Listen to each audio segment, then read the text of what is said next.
Halo guys, kami akan menjelaskan mengenai materi ragam bahasa. Pada tahu kan nih ragam bahasa itu apa? Dan saya akan mensepil nih poin-poinnya. Yang satu ada pengertian ragam bahasa. Yang kedua ada faktor-faktor yang mempengaruhi ragam bahasa. Yang ketiga ada jenis-jenis ragam bahasa di Indonesia. Yang keempat pentingnya mengenal dan menghargai ragam bahasa. Perkenalkan, saya Zainul Arif dari kelompok 1 dari kelas 02 SKKP 001. Perkenalkan, nama saya Muhammad Akmal Firmansyah dari kelas 02 SKKP 001. Dan perkenalkan, nama saya Anduri Wahyu dari kelas 02 SKKP 001. Dan perkenalkan, nama saya Sudrajat dari kelas 002 SKKP 01. Perkenalkan, nama saya Rizky Abdul Saputra, kelas 012 SKKP 001. Oke, selamat menyaksikan. Oke, saya akan menjelaskan sedikit tentang mengenai materi ragam bahasa. Untuk terlebih dahulu kita menjelaskan poin penting yang pentingnya itu. Kalian sudah tahu kan nih ragam bahasa ini merupakan salah satu dari ratusan bahasa yang digunakan di Indonesia yang memiliki kekayaan dan keragaman budaya yang luar biasa. Bahasa Indonesia juga merupakan bahasa yang dinamis dan berkembang seiring dengan perkembangan zaman, teknologi dan globalisasi. Oleh karena itu, bahasa Indonesia memiliki berbagai ragam atau variasi yang digunakan dalam berbagai situasi, tujuan, dan latar belakang penutur. Beberapa faktor-faktor yang mempengaruhi ragam bahasa. Ada beberapa faktor yang mempengaruhi ragam bahasa, antara lain: satu, faktor medium, yaitu sarana atau alat yang digunakan untuk menghasilkan bahasa, misalnya lisan atau tulisan. Dua, faktor tujuan, yaitu maksud atau niat yang ingin dicapai oleh penutur atau penulis dan berkomunikasi, misalnya informatif, persuasif atau rekreatif.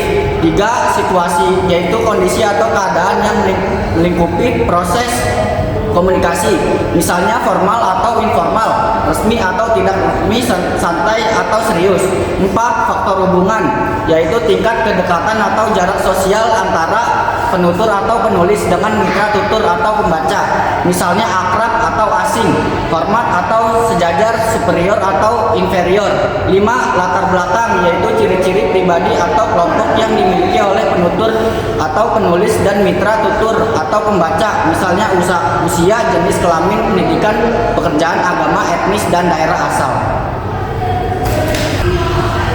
Apa sih pengertian ragam bahasa? Ragam bahasa adalah bentuk-bentuk bahasa yang berbeda-beda menurut pemakaian yang disesuaikan dengan faktor-faktor seperti topik, tujuan, hubungan antara penutur dan mitra tutur, serta situasi komunikasi. Ragam bahasa menunjukkan bahwa tidak bersifat monolitik atau tunggal, tetapi bersifat polifungsi atau multifungsi. Ragam bahasa juga menunjukkan adanya kreativitas dan dinamika dalam penggunaan bahasa oleh masyarakat.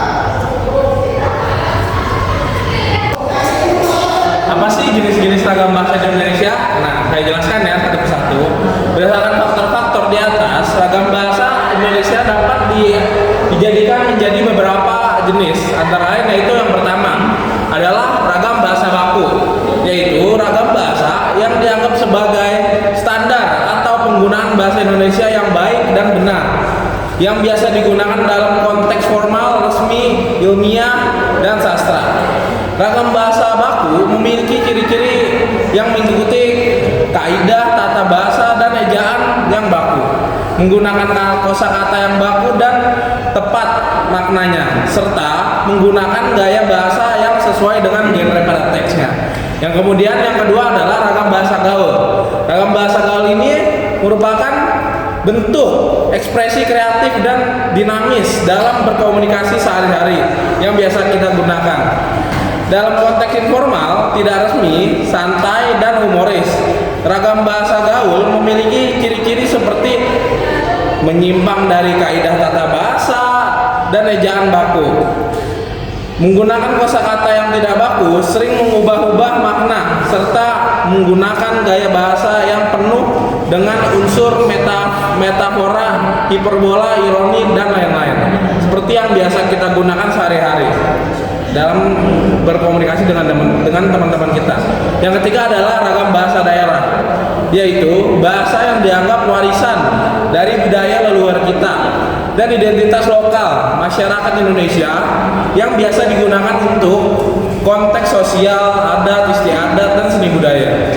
Selain itu, ragam bahasa daerah memiliki ciri-ciri seperti sistem bahasa yang berbeda, lalu dari bahasa Indonesia menggunakan kosakata yang khas dan kaya akan makna, serta menggunakan gaya bahasa yang penuh dengan unsur simbolis, algeorik, sindiran, dan lain-lain. Yang terakhir adalah ragam bahasa asing. Ragam bahasa asing yaitu bahasa yang dianggap sebagai sarana untuk memperluas wawasan dan kerjasama secara internasional yang digunakan dalam konteks akademik, profesional, dan keilmuan. Ragam bahasa asing memiliki ciri-ciri kosakata yang berasal dari bahasa lain atau campuran antara bahasa Indonesia dan bahasa internasional. Contoh ragam bahasa asing adalah bahasa Inggris, bahasa Arab, Mandarin, dan Jepang. Maka kita harus mengetahui semua itu, terutama bahasa daerah dan bahasa asing. Oke guys, jadi penting mengenal dan menghargai ragam bahasa Indonesia. Mengenal dan menghargai ragam bahasa Indonesia adalah hal yang penting bagi kita sebagai penutur dan pengguna bahasa Indonesia. Dengan mengenal ragam bahasa Indonesia, kita dapat memahami makna dan fungsi bahasa dalam berbagai konteks komunikasi. Dengan menghargai bahasa Indonesia, kita dapat menunjukkan sikap toleran dan menghormati perbedaan dan keanekaragaman dalam masyarakat. Dengan demikian, kita dapat menjaga keutuhan dan keharmonisan bangsa Indonesia berdasarkan Pancasila dan Bhinneka Tunggal Ika. Oke, jadi gimana teman-teman? Berapa paham atau mengerti tentang mengenai materi ragam bahasa di Indonesia? Lu ngerti gak? Pasti paham. Lu? Paham dong? Lu? Tahu dong? Lu? Tahu banget. Oke, mungkin itu cukup sekian persembahan dari kelompok 1. Semoga bermanfaat